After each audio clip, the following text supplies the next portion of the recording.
Hello everyone, welcome back. Today we're going to be doing a reaction to, what was it?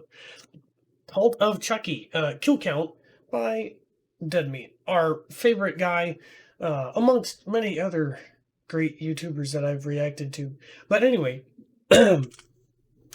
without further ado, and again, this is probably another film I need to watch in the Chucky franchise, so... and if you guys like this kind of content, go ahead and like and subscribe. So, without further ado, let's go. 3, 2, 1. Forgot to do that last time. Sorry, Jordan. Welcome to the Kill Count, where we tally up the victims It's of been all a our bit, favorite if horror you can't movies. tell. I'm James A. Janice, and today we're looking at the brand new movie, Cult of Chucky, released Cult of earlier Chucky. this week on DVD, Hell yeah. Blu-ray, video on demand, and Netflix. Cult of Chucky is a direct sequel to Curse. And will be in picking up 4 years after Blockbuster Family Nico's Video committal to a and, mental institution. wait. Cult takes place primarily in the asylum, playing off the fact that nobody's likely to believe a committed person about a walking, talking doll. Despite its direct-to-video release, the film's look is even more artistic and stylized than the sleek aesthetic of Curse. Cult is a confident step forward for the franchise, bringing together loads of characters and ideas from previous films and mixing them all together in a chaotic blend that happily sets up another sequel at its conclusion. And although the last act of this movie is capital B bonkers, most of it is a slow burn that's more reminiscent of the original Child's Play. Still, when the kills finally come, they freaking deliver. So let's see what's in store and get to them already. The movie begins in a skyscraper restaurant, shot much like the apartment building from Child's Play 1. Fitting, since the guy eating here is Andy Barclay, again played by Alex Vincent from the first 2 movies. He and his date are talking about his past since she went and looked him up. You Googled me.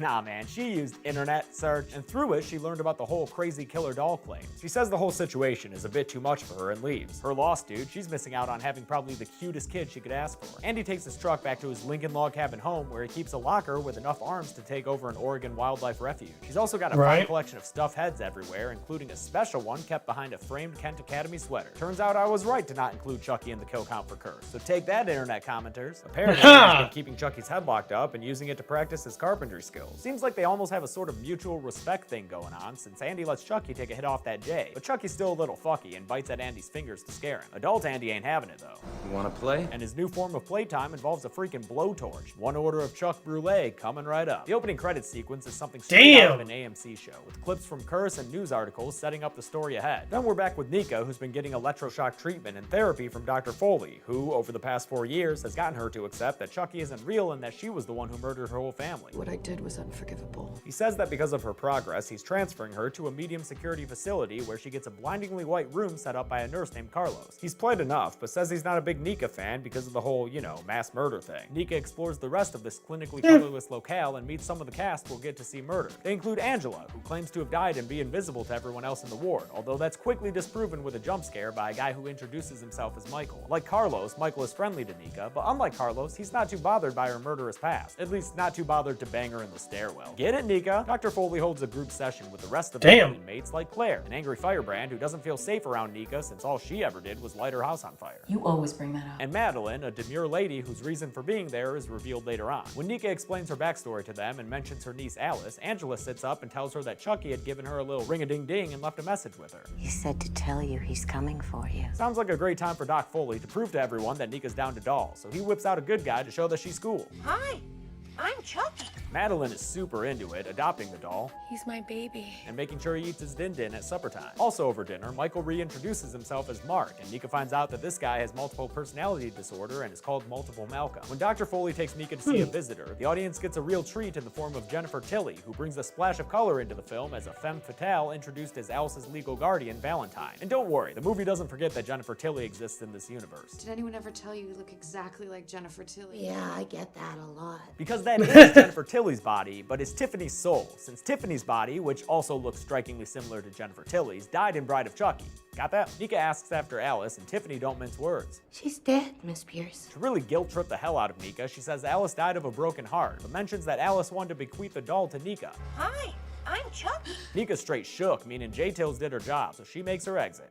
Good luck. Come back soon, Jennifer, we love you! Foley puts Chucky in his office, but that night Chucky escapes and first person makes his way to a conveniently doll-height drawer to steal a scalpel behind Carlos, who's still hard at work. How long's your shift, brother? Chucky starts looking for Nika's room, showing off the latest look of the doll and its movements, until he's interrupted by Angela. Time for your first line in this movie as a whole complete Chucky doll, dude. What kind of killer fun you got for us? Where's Nika? Oh, that's okay. He gets back to his smartass self soon enough after Angela tells him he isn't real and is just a figment of her imagination. You fucking with me? Ah, there's our boy. Chucky leaves Angela with the promise that she's next and goes to Nika's room. When he gets there, he finds a broken spoke in her wheelchair and a pool of her blood on the ground. Turns out she used the metal to slit her wrist because she felt so guilty about Alice's death. That's okay, Chucky. We can still chalk that one up as an assist if you want. But Chucky knows assists don't help his KD, so the next morning, Nika wakes up to find a message for her written in blood and her wrist wounds all sealed up. Nice stitch work, Chucky. Charles Lee Ray paid attention in home ec. Not everyone made it through the night alive, though, as Nika and the rest of the people at the hospital find the body of Angela in her bed. Her wrist cut open with Nika's metal spoke, giving us our first kill in the movie a whopping 31 minutes in. Looks like CARTS is gonna take things slow. The main character inmates discuss Angela's death in another group session, with Claire yelling that Nika did it, but fully insisting it wasn't her fault. Malcolm's the only one with the right idea. Chucky did it. So of course he gets freaked out when Madeline and her adopted good guy arrive and reveal that there are now 2 Chuckies. As they explain where the second doll came from, Nika realizes that Valentine meant Tiffany Valentine. That was Charles Lee Ray's girlfriend. So now she starts thinking maybe she isn't crazy after all and that Chucky really is a bad guy. To prove it's just a doll, Foley takes a lighter to Chucky's hand, holding it there long enough to melt his fingers into a little nasty good guy claw. But since Nika is smart and awesome and I freaking love her, she immediately realizes Chucky might have swapped places with Madeline's doll and wants to try him at the stake too, but the rest of the group is done with this kangaroo court. Madeline goes for a walk to get away from Nika, and Malcolm agrees to help find out what's going on, while also revealing that the Mark persona is just Adam Herdig's impersonation of Jesse Eisenberg's impersonation of Mark Zuckerberg. I hacked into Dr. Foley's computer. It was ridiculously easy. While Nika distracts Nurse Ashley, Malcolm slips out the door unnoticed. Nika watches from the window as Chucky whispers sweet nothings into Madeline's ear and then flips Nika off. Rude fucking doll, man. Nika tries to warn Madeline what's up, but instead Madeline just tosses Chucky into an open grave. When Malcolm comes over to see what's going on, Maddie pushes him in as well. Meanwhile, Claire grabs the Chucky doll from Foley's office and goes to throw it away, but gets bitten as she tries. But wait a minute, we just saw Madeline's doll confirmed as Chucky, and now there's pretty strong evidence that this doll's alive too? Cult of Chucky. Foley and Carlos just think she injured herself, so they take her away, strap her to a bed, and drug her up with downers. They leave at Nurse Ashley's request for help with Malcolm, and during an interesting, if not entirely necessary split-screen sequence, Nika watches as Malcolm helps Chucky out of the grave and then is pulled out of the grave himself. He turns and looks at Nika with a psychopathic smile, and we're beginning to get ideas of what the cult of Chucky might actually be. The Chucky with Claire disappears from his seat and pops back up bedside with a can of compressed air. He toys with Claire a little bit before slamming the canister into the ground, shooting it skyward to repeat that honeymoon waterbed kill from Bride of Chucky. But this one's a lot cooler, with a close-up on Claire's eye shedding a single tear, a real nice slow-motion shot of the glass shards falling, and a full-on decapitation to top things off. Way more graphic and intense than the more comical deaths of those grifters, although Chucky's always willing to lighten the mood.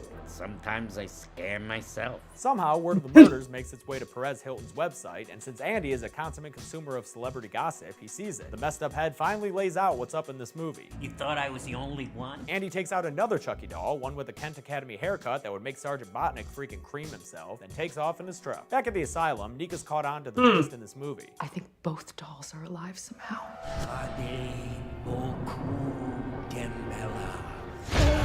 Holy shit, was that an incantation variation? I don't know how Nika overheard that or whatever to justify that cutaway, but she's insisting to Foley that she's not a murderer and Chucky did it all. His response is to drug her and use a flashing light to hypnotize her so he can be real fucking creepy and sexually abuse her. Gross, dude. Can't wait for you to get murdered. For now, he just gets knocked out by Chucky, though, and even he can tell how nasty Foley is. And they call me sick? Chucky still takes advantage of Nika's dazed state in his own way, though, encouraging her to take a shard of broken glass and murder Foley with it so she can join the club. The screen fades to black before anything happens, and then we find Nika crawling down a hallway. She crawls right into an image of Alice, who tells her they've been waiting for her, and before you can say, what the fuck, man, Alice reverses away. Yeah, what the fuck, man? Wavy Chucky standing over Nika with a knife. And, yeah, still standing there. Long shot. Sometime later, Malcolm's acting real weird, and when Nika asks him what his name is today, he tells her. It's Charles.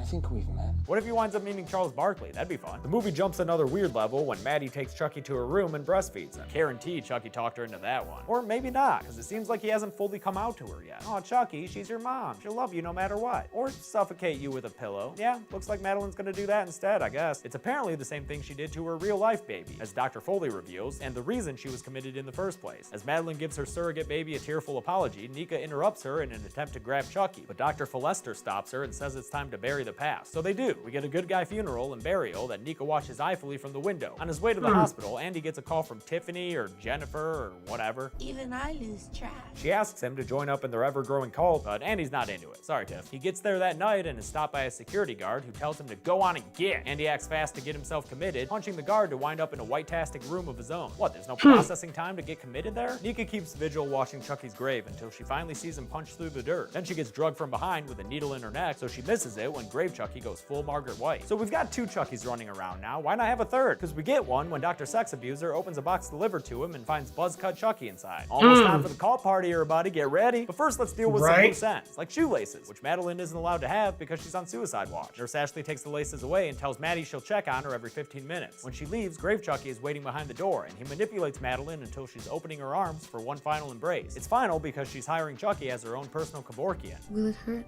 I'll do my best. Chucky proceeds to stick his little plastic hand into Maddie's mouth. Sure, it's got some dirt on it, but at least this isn't the same doll from Seed. You wouldn't want that good guy's hand anywhere near it. God. He finishes the job by going elbow deep and pulling out Madeline's... Shit, dog, what is that? A trachea? Is that what a trachea looks like? Or is that just straight up spinal cord? I don't know, but it's gross and all kinds of awesome. Her death is made to look like a suicide with Chucky's detached arm sticking out of her mouth. Maddie's death is the breaking point for Nurse Ashley, who hands in her badge and her gun to Foley. He takes a Dark Knight stroll of the soul to his office, where he finds Nika sitting there in a straitjacket. He falls back on classic exploitive therapist motivation, saying he's gonna write a book about Nika's situation, but I bet you he leaves out the part where he fucking molests her. Speaking of which, Dr. Ravenstein takes out some red shoes for Nika to wear, cause I don't know, looks like he's into that, I guess. Thankfully, before he can act on his fetishes, Nika spits in his face and Chucky gives an encore performance that knocks Foley out again. I just can't with this guy. Now it's time for the movie's craziness to crack wide open, because one-armed Grave Chucky joins Nika and Clawhand Chucky to tell his counterpart that Andy in the house, but they should be careful because he got that crazy eye going on. They waste literally no time using their activation key on the 3rd Chucky doll in the room. Give me the power, I beg of you. A new Chucky has entered the game. The trio of Chuckies act like a vaudeville routine as Clawhand Chucky explains what's going on. A few years ago, I came across this groovy new spell on voodoofordummies.com. Now, I can be me, and me, and me. Then he tells Nika that he also inhabited Alice's body and used it to murder some people until someone fought back and killed her. Which is not only really fucking dark, but also explains the end of Curse. Turns out the incantation near Grandma's suffocation did actually work, and the Chucky mailed to Andy was the result of this soul-splitting or whatever Ade Boku spell. Carlos walks in on all this crazy talk and is dumbfounded as the 3 Chucksketeers swarm him. They stab him in the leg and go crazy on him for a 4th kill, grilling him and stabbing him some more and slicing open his torso to get some gaseous intestinal release there. Buzzcut Chucky is having a great time. He'll be the first to tell you. I never felt so alive. Yeah, well, you've been alive for like 2 minutes. The cult of Chuckies argue over who gets to go kill Andy until they agree to let Buzzcut Chucky do the honors on account of feeling bad about his shitty haircut. Outside, the guard from earlier finds a sexy red car idling, but when he looks inside the window, the only thing he sees is the Tiffany doll sitting by her lonesome. Hey, guess what happens next? Yep, Tilly pulls another Bailey and slits his throat with a nail file. I'm old enough to remember Bride of Chucky, where Tiffany admonished Chucky to be more creative with his kills. Back inside, Chucky tells Nika he had never planned on killing her and instead goes into one last chant. A return of rolling clouds means the shit really went through this time, and Nika suddenly stands up out of her wheelchair. I don't know how Chucky's soul would fix whatever brain or spinal cord injury kept her from being able to walk, but you know what, whatever. Foley comes to and sees Nika standing there, which must be real confusing, although I bet he's really into it when she starts groping herself. There's definitely perks to being supernaturally possessed. Chuck Nika walks over to Foley, tells him this kill is for Nika, then proceeds to deliver what is probably the single goriest kill in this entire franchise, stomping his head to mush against the ground. Holy fucking shit, that is just gruesome, man. On her way out the door, Chuck Nika runs into Malcolm. He's really proud of himself for killing Nurse Ashley with a drill to the stomach. Not quite sure how that drill is staying up like that, kind of defying physics there, but whatever. Chuck Nika calls out Malcolm, saying he's not actually the one who killed Ashley, and calls him a poser. He drops to his knees in despair, perfect height for a doll to drill through the back of his freaking head. The drill comes out the front through the eye, and another seriously gruesome kill coming in just 2 minutes after Nika's stompathon across Foley's face. Chuck Nika and Grave Chucky have a real good laugh together. It's always nice to see 2 people become such fast friends. Finally, Buzzcut Chucky goes to Andy's room and keycards his way in, but after he throws a knife into Andy's leg, Andy bounces back and pins him up against the wall like literally anyone could have done throughout any of these movies. Then he just digs his hand into Chucky's tum-tum, disemboweling him and whipping out a gun and a callback. This is the end. Fuck motherfucker! Andy shoots Chucky in the head and confirms that he's the one who sent this doll to Dr. Foley in the first place. With a final fuck you from Chucky, Andy channels his inner Nika and crushes this Chucky's head until it looks like a smashed crimson pumpkin. Man, if you think about it, Andy just killed like a You know, I kind of like this Nika movie is for it standing in the being as doorway gory and as tells it Andy if is. he shoots, he'll kill Nika too. And he goes for it anyway, but he forgot to press R earlier, and while he's reloading his gun, Chuck Nika locks him in. Tag you're it, pal. He's left in his padded room as Grave Chucky plants the drill and takes his place as an unassuming doll in the asylum rec room. Chuck Nika comes outside to meet Tiffany, and they have a passionate reunion. So this is different. Works for me. Yeah, I bet it works for you, Tiffany, seeing as how Fiona Dorff looks just like her freaking dad, man. It's uncanny. Their victory laughs are joined by the Tiffany doll in the back, who's also alive, maybe with Alice's soul, since they mentioned her right beforehand. I don't freaking know, man. The movie's over. We'll just have to wait for the next one for answers. But hold up, the Blu-ray and DVD version has a post-credits sequence. In it, the captive Chucky head in Andy's cabin wakes up to the sound of a car pulling up. In walks a blonde lady all dressed in black. Kyle? We're gonna have some fun. She approaches the head and he screams in anguish, and with that, the movie's over for real. It was definitely a slow burn, but it still had a fair number of kills. How many exactly? Let's grab our friend Chucky and get to the numbers. Oh, God! God! He's killing me! He's killing me! 9 people died in Cult of Chucky, which is plenty. Quit bitching that it wasn't enough, people. Of the victims, 5 were men and 4 were women, a near even split between genders. With a runtime of 91 minutes, that comes out to a kill, on average, about every 10 minutes, even though 2/3 of them happened in the last 16 minutes of the movie.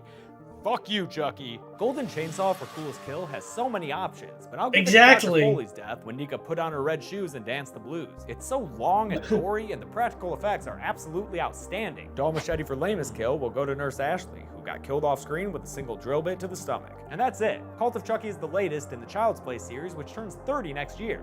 We're done with Chucky on the kill count for now, but I'm glad I did this because I truly have a new respect for this wild and crazy series. Yeah, no kidding. kidding. One-offs until November, starting with your next in a week. But until then, I'm James A. Janice. This has been the Kill Count. Thanks a lot for watching the Kill Count. I gotta agree. A lot of those kills were like really gory and like good for, I mean, how the people how the kills happened. But anyway. Man, I can't wait to see the next one now. the next kill count. But anyway, if you guys like this, like I said earlier, if you guys like this kind of content, go ahead, like, subscribe, and check out our membership, our YouTube membership, and our Patreon. And don't forget to hit that bell icon for whenever Jordan and I upload, you'll be notified. So until next time, goodbye.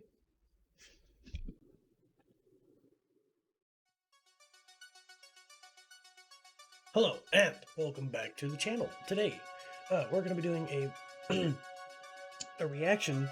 Oh, wow, I can't hear myself. Today, we're going to be doing a reaction to. Perfect. Okay, cool. I just wanted to make sure that my mic was like not flubbing up as usual. Scoot that. I'm sorry about that. I'm terrible at this. Crap. I really haven't done this in a while. Oh my gosh, my camera's terrible. I'm sorry, guys. Okay, I think we're better. Jordan's gonna, like, flay me for this.